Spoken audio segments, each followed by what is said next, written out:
These buildings have an enormous responsibility in terms of how people frame their understanding in that moment of the passage from life to death. They are places of disposal, ritual, remembrance, but there's an awful lot of emotion attached to them. There's grief, there's hope. These are buildings which hold enormous resonance in contemporary society. They're part of our cultural heritage, which has really been ignored. A moment of reflection is really important, and I think what I'm saying is that perhaps people don't think about architecture playing a role in that. A well-designed crematorium is a good place to start when you're contemplating the end. Welcome to the podcast, Death, a Changing Industry. Today with the great pleasure to welcome Professor Hilary Grainger OBE. Hilary, welcome. Thank you so much for coming onto the podcast and really looking forward to learning about the work that you do. So let's get straight into it then. So your work is around architectural history and cremation. How do you feel that it's evolved over the years that you've been involved, and that's within society and cremation? I mean, in 1939, only 3.5% of the population were cremated, Wow. Which I think is quite a statistic. We move forward to the 1960s, 1968, it reaches 51%. And today we're talking about 8 deaths in every 10 resulting in cremation. So I think that gives some idea about the acceleration of the adoption of cremation, which I think in itself is fascinating, that it should have evolved to be to have ritual dominance, moving from such a slow start, just before the Second World War, to where we are today. So in response, obviously, in the early days, the Cremation Society had the prescience to say, if we're going to promote cremation, we need to build a crematorium. Yeah. And this is where the relationship between buildings and cremation begins. In the very early days, early crematoria were designed to look like churches, and that was quite deliberate because the church was not particularly in favour of cremation, but it was the idea of offering reassurance to the public that this was somehow a respectable process with which to become involved. Between 1950 and 1970, nearly 150 crematoria were built, so that's a great acceleration in building. What do you think defines a well-designed crematorium? And that's when we think about the practical and then also the holistic purpose of that space. What do you think is a requirement of an exceptional crematorium? Well, I think that's a really interesting question, and if you forgive me, I'm going to talk a little bit about the building itself, because in order to answer that question, I think people really need to understand what a complex building a crematorium is. You asked me earlier about what attracted me to the buildings, and when I thought about it, I mean, these are buildings in which thousands of unique lives are being narrated and mourned on a regular basis. And that's the thing, these big moments in everyone's lives, and it's easy just to move forward from that, but they are holding such emotion and feelings within. They are. It's overlooked almost, the importance of what it actually represents. It is, and there's also there are layers of complexity, because I've always thought that crematoria are, a crematorium is a building of paradox, ambiguity and evasion. And the ambiguity, I think, arises out of the lack of a shared expectation of what is required of a crematorium. Yeah. They have to be religious for some, they have to be secular for others, they have to be for all denominations and none. They have to be functional, as you say, because it is to do with the disposal of bodies. They have to be functional, but they're also symbolic, and I think this is where the interesting element that you're talking about begins to emerge, that they are places of disposal, ritual, remembrance, but there's an awful lot of emotion attached to them. So there's emotion, there's grief, there's hope.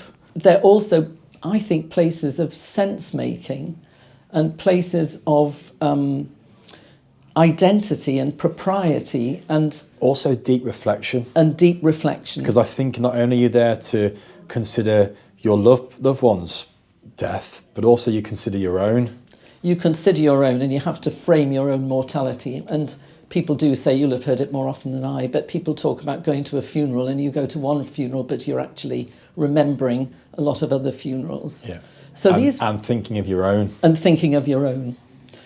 And so I suppose the point I'm making is that these buildings have an enormous responsibility in terms of how people frame their understanding in that moment of the passage from life to death. And it's the building which is really significant. So having talked about the complexity, I'll go back to your question about a good, what defines a good crematorium. I had the great pleasure of meeting Ian Rankin, the novelist. He said to me, well, a well-designed crematorium is a good place to start when you're contemplating the end. So I think people who do think about it realise the role that it can play. Now, architecture, people might think, well, why should I be thinking about architecture in this context? But the architect of Morton Hall Crematorium, Basil Spence, talked about the importance of atmosphere in a church. He was talking about churches initially, and he said there's a great significance in the atmosphere, and so much so that it should be a function of the building to have an atmosphere. And it's to do with the sensory and the intellectual properties of architecture that can be orchestrated in such a way as to hold, in a way, mourners in the building.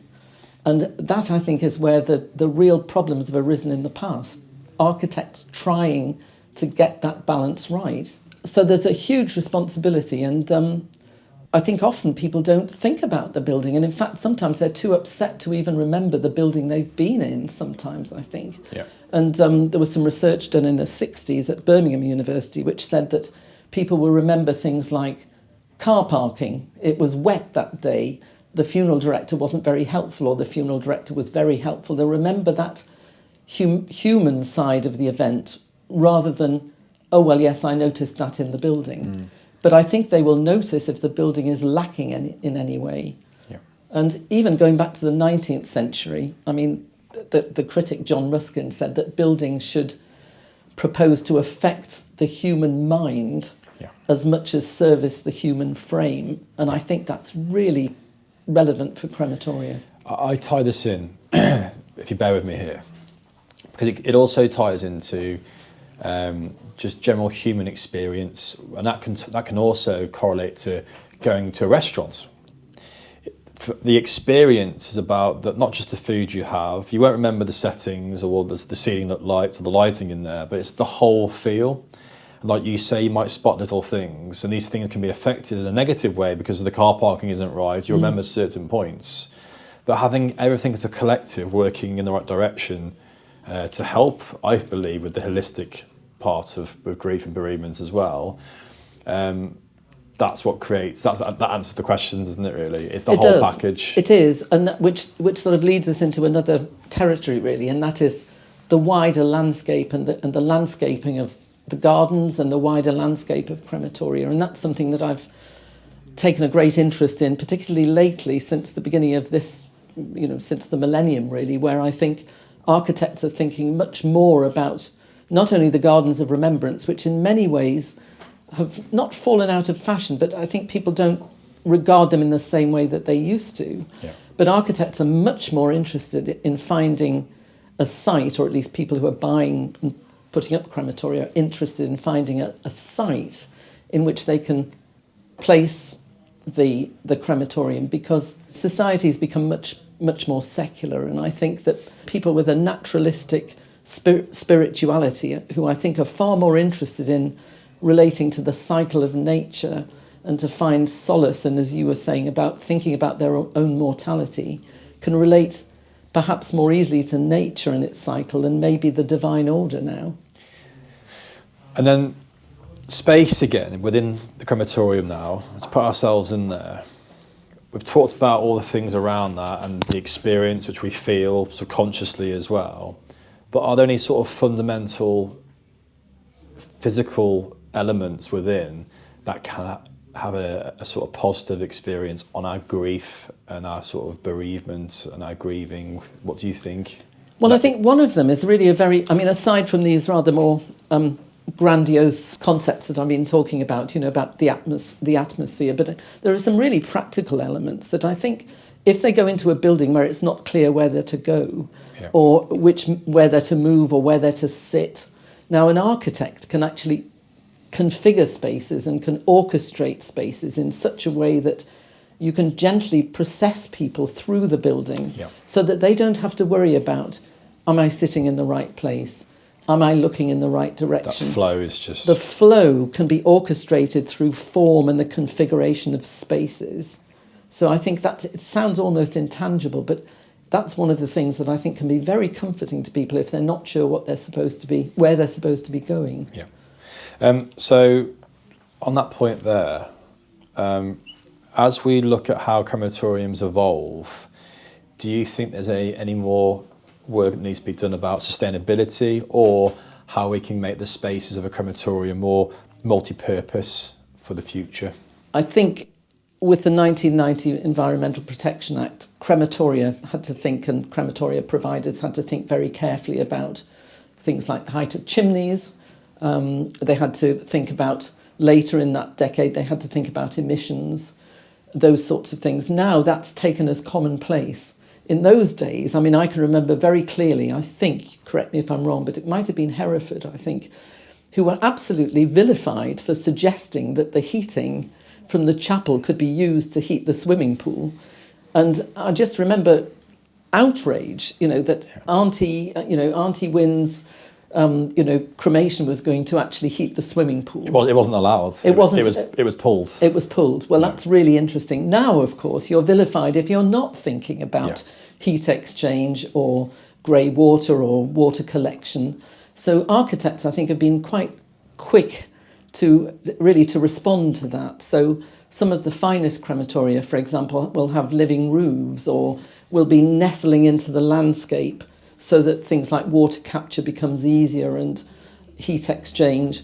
I think there's much more awareness on the part of architects about being environmentally responsible. Also managers, I mean, recycling of flowers. I heard a very interesting paper at a conference from a florist who was talking about, sustainability in the crematorium in that context. But so I think from that point of view, people are thinking quite a lot about, environmental practices. So I think that's very interesting, and it brings me to something that I feel very, very strongly about, and that is that if a building is to work, and it's to work for mourners and to comfort them, it has to have a sense of belonging to the community. Because if we think about churches, people look to the spire of a church, they knew this was the centre of the community in, say, 19th, early 20th century.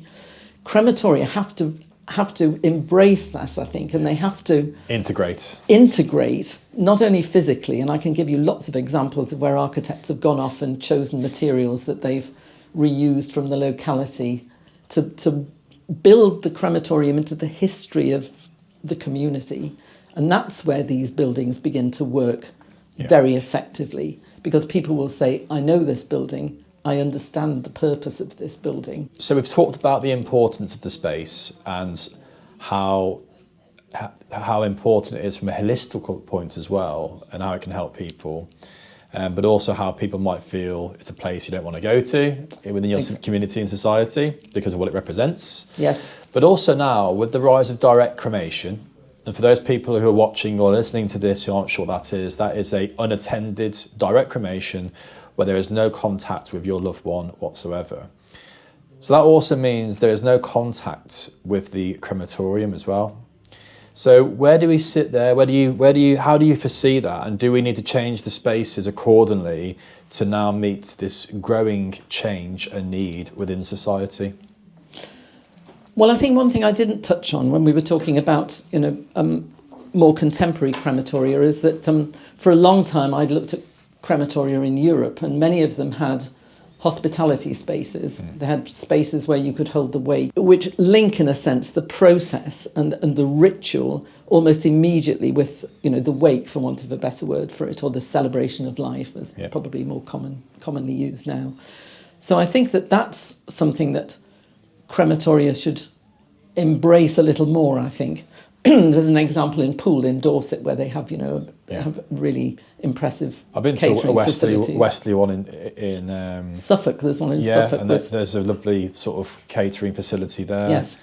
In Birmingham, they have catering facilities there as well. So is that growing, do you think, as well? I think it is. I mean, I was at the opening of the Hambleton crematorium in Thirsk, and they have a cafe that's used.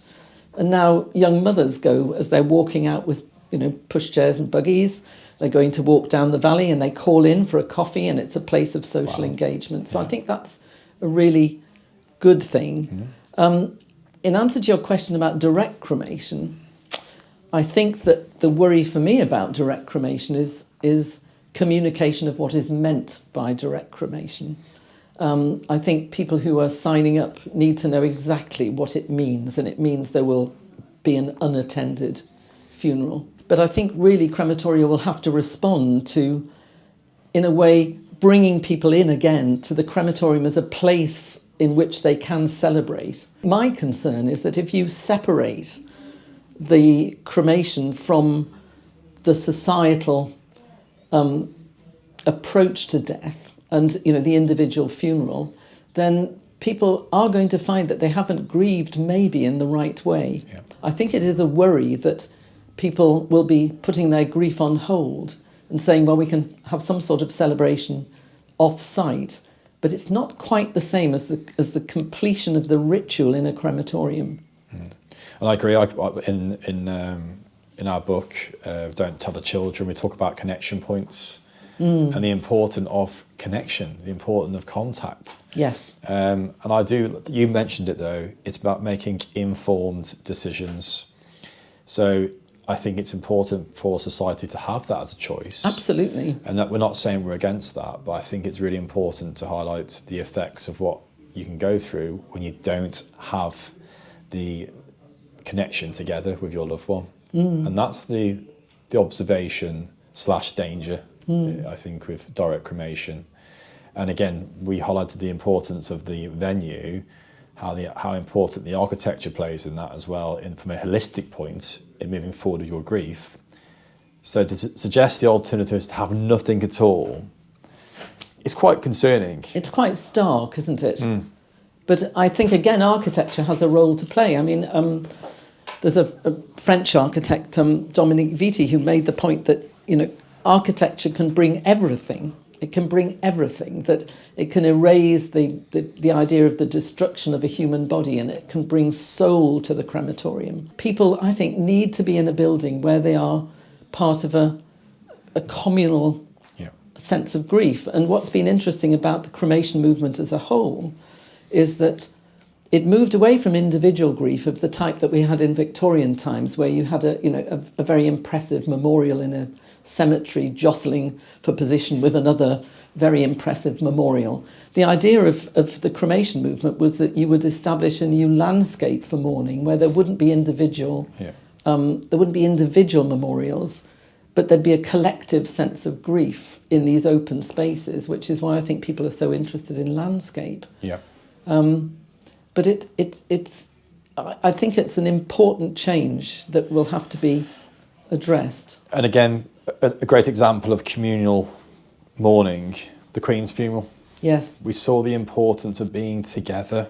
And actually within communities all over the UK and worlds, weddings, marriage, two people coming together in front of their community. I take you. My community are here to witness this as well. And that's, again, is another example of being together, the importance of togetherness within our communities and society. So, again, I just struggle to understand the benefits, other than apart from the cost implications, and how, is that the question, how the industry, the funeral industry needs to adapt to adjust costs within society? Was that a government issue? Is it solely cost-based that people are choosing this?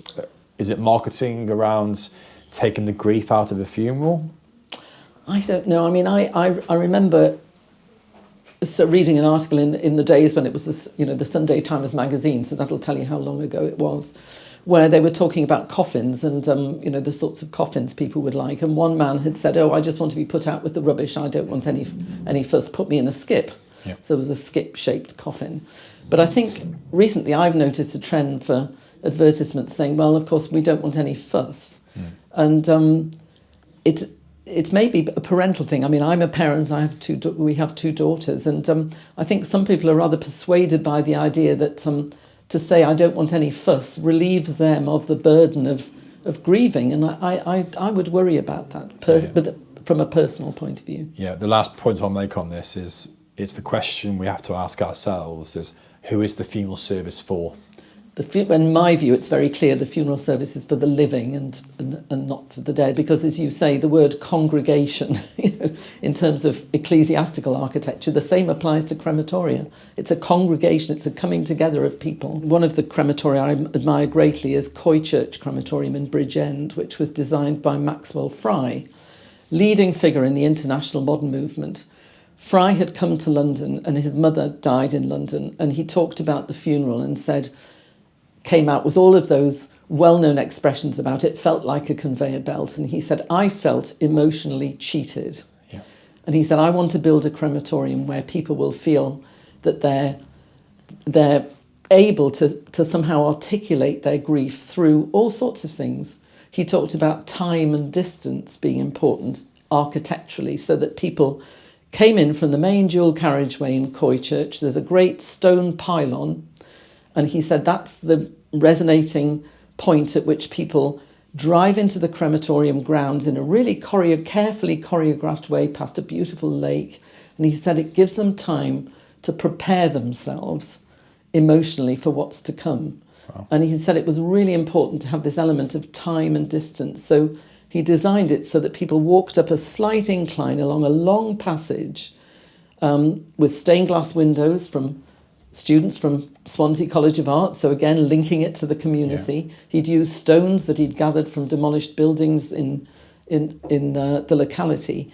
But you rise up this processional route and then you turn left, and the catafalque is there and it's top lit, and that is the point at which, I suppose, emotionally you think, now this is going to be a point of farewell. Yeah, this is happening as well. This is happening. Yeah. So it's very clever, and it goes back to what I was saying about orchestrating spaces. Hey guys, thank you for watching the video so far. I hope you're really enjoying it.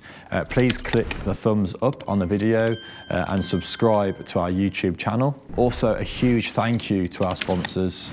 Their details are found in the video description just below. Thank you so much. Moving away from the actual crematorium as well, back to time, I'm always aware when a hearse goes to a family home before the funeral service, that allows families to have time to process what is actually going on. I put myself in the position and the shoes of the family if we were to arrive at the crematorium with the hearse only, just to meet them at the crematorium. If I was a family stood in the sort of foyer area waiting for my loved one to arrive in a hearse, how I'd feel to see the coffin and hearse arrive, and then within 10 minutes I'm sat inside the crematorium chapel and the service has started. So I'm always aware, going to the house first, it just slows it all down. And actually even the 20-minute, 30-minute drive from the house to the crematorium or the funeral venue, it gives them time to process what's going on. So that's another example. And going back again, the importance of time and processing. And again, I think this highlights the concerns we have around direct cremation. When I asked the question when arranging a funeral about seeing your loved one in the chapel of rest, spending time together, that connection again, if people are on the fence, I'm not sure, I'll say an option for you can be is just to come and have the coffin closed. Have the coffin closed and actually just, your loved one is there, but you won't see them. And actually there's two parts to that. Firstly, it allows you space and time with your person without the harshness of seeing them. But even from a very practical point, even just seeing the coffin, having 2-3 days before seeing the coffin compared to seeing the coffin 10 minutes before the funeral service. There's a big difference, I think, for the mind to process and accept and understand what is going on. Do you think there's any connection with that? I think there is. I think you're absolutely right, and I think that's what Maxwell Fry was thinking about when he talked about that. And I remember contributing to a short film about Aylesbury Vale Crematorium, and Dougal Anderson, who was the architect there, talked about procession, which is something that many architects talk about, this idea of being able to process, and it is an opportunity to have a quiet moment. And we talked earlier about moments of intimacy and reflection in a funeral, where you might want to be there with your own thoughts, and it just gives you time, I think, to just have a quiet think about what is about to happen. A moment of reflection is really important, and I think what I'm saying is that perhaps people don't think about architecture playing a role in that. So, moving forwards, your book, Death Redesigns, British Crematoria, History, Architecture and Landscape, is a landmark study. What was the most surprising thing you discovered whilst writing it? Gosh, well, there's a question, John. I mean, there are awful lot of things. The greatest surprise to me was the fact that these are buildings of such great importance in society. I was quite shocked that they had not been given the attention that they deserved. Yeah, recognised. Recognised, even within the architectural profession, that when I trawled through journals in the 30s, the 40s, the 50s, it was really difficult to find an article about a crematorium. Yeah. They were given as projects to students in architecture schools, but I think that's the thing that shocked me most, that these are such important buildings and have been since their inception, and yet nobody had paid them any attention. I've got a question to throw in here, which isn't done on my list, which I put together for you. Do you have a favourite crematorium? Now, that is a question I'm asked quite frequently. Oh, is it? Okay. I have to say that I'm really impressed with Morden Hall. Okay. And the building it's a building of some distinction, I think, and it's one of the few, together with Coy Church, I think, in Bridgend. It's a building that it can hold its own in the architecture of Europe. And many of our crematoria are quite domestic, I think.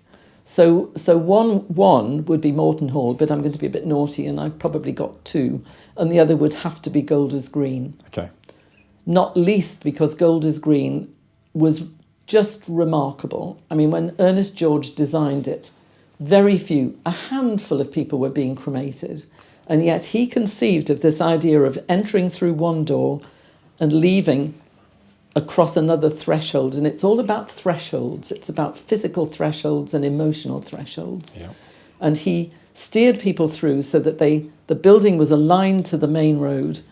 So you walk out at Golders Green and you walk into the cloister and you look across the grounds, which had been landscaped by a really distinguished landscape gardener.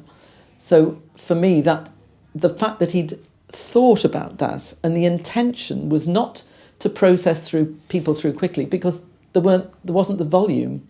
Yeah. And I think he was thinking entirely in emotional terms, that you enter through one door in one emotional state and you leave through another. If you enter a church, yes, you enter in one state and you come out in a changed state. You know, you're going to be married, you go in as two single people, you come out as a married couple, you take the child for baptism, whatever, you go in for a funeral. You always come out of the same door. Yeah. I'm going into the building in one particular emotional state, and I'm leaving in another. Wow. You mentioned as well about Ernest George and the effect that he has made. You talked about space and time. What other areas do you think has he brought into the space of architecture and crematorium, and how has he influenced your views? Well, I think the first thing he did was that, you know, it was the first crematorium to be built in London, you know, in central London. And he moved away from an overtly ecclesiastical Gothic style, because Woking was built by the Cremation Society, built in a 13th century Gothic style to look like a church, for reasons we described earlier. It gave reassurance. Yeah. It was a visual reassurance, a visual link with the church, familiar. Yeah. George, who travelled abroad a lot, he was very well versed in European architecture, and he chose Lombard Romanesque. So because one of the problems of a crematorium, which we haven't discussed really today, is the chimney. Yeah. And, you know, whether you disguise the chimney or you're more explicit, as they are in Europe, because they're much more accepting of modernism. So they'll say this is a functional building, the chimney represents the function. We, I think, wish it to be more discreet, more benign maybe. So George chose a campanile, so it looks like a Northern European church. So it still has the overtones of a church, but it doesn't look like a chimney. It more looks disguised, like it's disguised in a really subtle way, and there are bells at the top that are still there. Oh, wow, okay. But it's built very close to Hampstead Garden Suburb, and the people of Hampstead Garden Suburb always called it the grill room, which rather amused me. Okay. But, if you could rewrite one section of Deaf redesign today, based on recent trends, which we have discussed, what would it be? Well, it's a really timely question, because I'm really pleased to say that as we speak, I'm actually writing a second edition of that book, because since I wrote the book, 100 and odd crematoria have been built, so its gazetteer is very out of date. So I'm going to rewrite the chapter on landscape, because I think that it's taken on a much greater importance than it had in 2005 maybe. So I would include a later chapter which will look at all of these developments, and will also look at the challenges that we've discussed today about the future of crematoria and how they might respond to changing needs, because our attitudes to death change almost daily. I mean, the cycle changes really quickly. So I think people's attitudes have changed since 2005. Yeah, I think they have. I think what we see now with the rise of direct cremation is a great example of those changes. So those are the changes I'll be including. I look forward to reading that. You've also contributed to academic discourse on this subject as well, and there are areas of cremation architecture or funeral spaces that you think still need more exploration. What? I think architects are really engaging with spaces now. I think in terms of different aspects of the crematorium, one thing that I will admit now is that I haven't looked to date, but intend to look at the way the crematorium works for the staff. Okay. I think maybe we think of it only in terms of the mourners, but this is crematoria are places of work. Yeah. They're places of commerce, and so I think the way in which staff are accommodated. I remember going to one where there's like fridges for the drinks and food to help yourself. So again, is that more cultural shifts rather than an architectural shift, or is it both? Well, I think it's an architectural response to a cultural shift that I think I was at Durham recently, and they were showing me the changes that have been made at Durham, and Durham's a very interesting building built by an architect who built a number of crematoria. So I think people need to think about the way that the building functions in every regard. Yeah. And you mentioned earlier on about the rise in cremation and how the numbers have jumped up so much, even in the time of your studies. Yes. Do you think that our crematoria infrastructure is ready for additional shifts of more cremations taking place? Well, there will be more cremations, but if you think we're at a point where 8 out of 10 are now being accommodated, and I think it was very heartening, and I don't think enough credit has necessarily been afforded to crematoria in terms of the pandemic, because there was a very concentrated requirement for crematoria during that period. So I think in a way the infrastructure is responding pretty quickly. It does take me by surprise that more and more crematoria are being built, because people often say to me, well, haven't we reached saturation point? Yeah. But you'll know better than I that people want a crematorium maybe within 10 miles. But this is where NIMBYism shows its face. They don't want it, adjacent to their own home, but they want it close by. So I think we are building a network now where, a crematorium is within easier reach. In some countries as well, cremation remains controversial. Do you think Britain's cremation culture has lessons to offer the world? I think there is. I mean, my practical experience is in Romania. What we realised was that there's such opposition to cremation from the church, from the established church, which reminds me of the opposition there was initially in the UK. And I think where we've been very successful and the cremation movement's been very successful is in marshalling arguments to persuade people, against their prejudice and to move them away from conservatism. And I think that's quite noticeable in the UK, particularly with new funerals and the way in which people are changing funeral culture and the sorts of things that people are doing in crematoria to remember people. Yeah, we spoke before off air about how we make funerals more personalised, and we're talking about what it was like and creating reassurance, building crematoriums so they looked like a church, to now having horses in crematorium chapels. Yes. So to see that sort of development and how we've moved forwards, it is quite remarkable. It is, because I remember going with Martin Critchell, who I met, who was at the end of the 20th century, was the architect who designed the most crematoria in the UK. I think he's probably been superseded now, but he took me to Sandwell Valley, which he'd just built the new chapel there. And he took me in, and it was almost a round building. And he pointed to the gantries round the ceiling, which were for lighting equipment.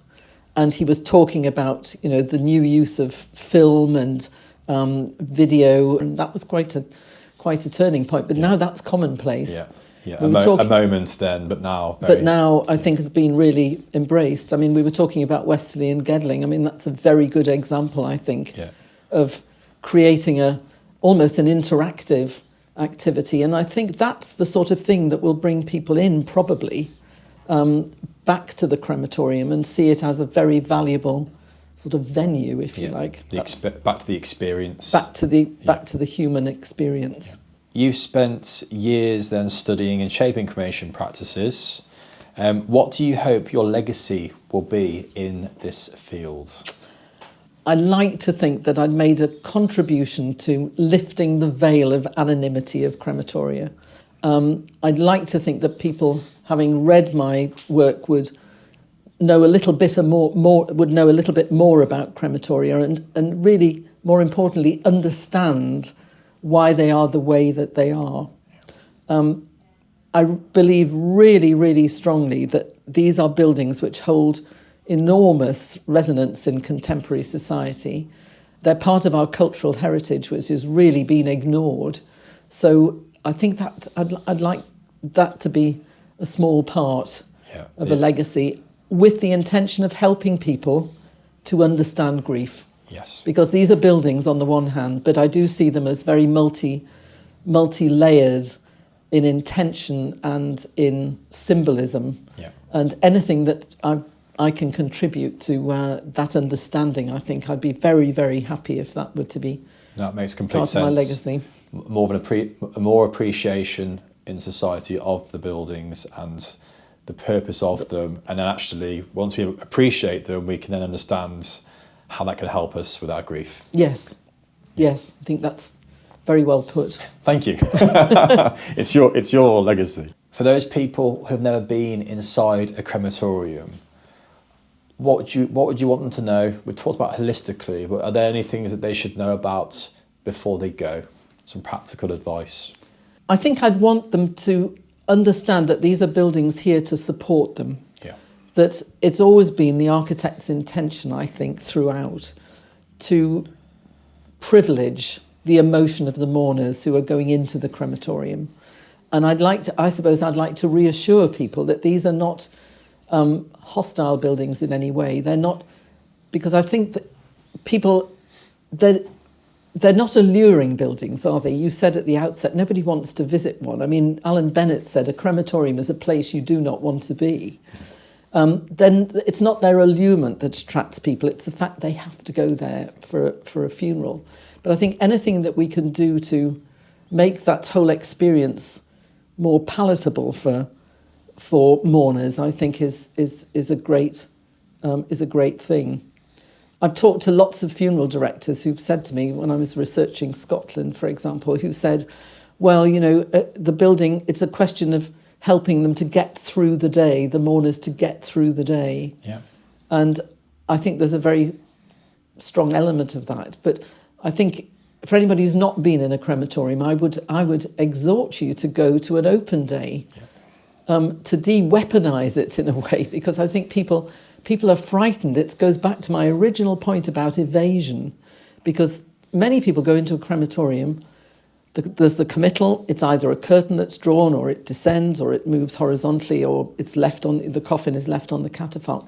People don't know what's going to happen next, and I think they'd be greatly reassured if they knew the process that stands behind that point in the ritual. Yeah. And I think the other point I would make to them is that in my experience, and I've visited an awful lot of crematoria, I'm always impressed by the commitment of the staff who work in these buildings. Yeah. They're wholly committed to the experience of the mourner, and I think that that's another dimension which people ought to be reassured about when they go into the building. It's not just the building, it's actually the people who are looking after them. Yeah, I agree. There's some good people, very good people who work within these spaces. Your books are here today, and for those people who are watching or listening, where can they, and if they want to learn more about your work and about the space, as we've discussed, where can they learn more about this, and where can they find information on your books, please? Well, in terms of the books, Death Redesigned, as we indicated, it's now out of print. It went through two reprints when it first came out, so there was obviously some interest in it. That is to be, there's going to be a new edition of that. I hope that's going to come out at the very end of next year. You can find it on various book-selling websites, but I'm afraid it's something like £185. So this is why I'm very anxious to produce a new edition. Yeah. The other books, the tried and tested Amazon, you can find them on Amazon. Designs on Death, the Cremation Society have a number of copies of that at a reduced cost. So if people want to go on their website, they can find a copy of Designs on Death there. A lot of my lectures have are up on the web somewhere. Yeah. People can find those going in, just by Googling me. But the books really are via, ordinary booksellers, really. Oh, well, it's fascinating. And for the podcasts, I think this is a conversation we've needed. It's another angle to highlight the importance of how we move forward with our grief and the importance of the space in which we grieve. So thank you so much for coming on, and I've learnt a lot from you, so thank you. Well, it's been an absolute pleasure, John. It's always a great pleasure to see you, but thank you again for inviting me. I just think it's such an important topic. Architecture interprets the age. That's what I'll finish with. The final words. Hilary, thank you so much. It's been a pleasure. Thank you very much indeed.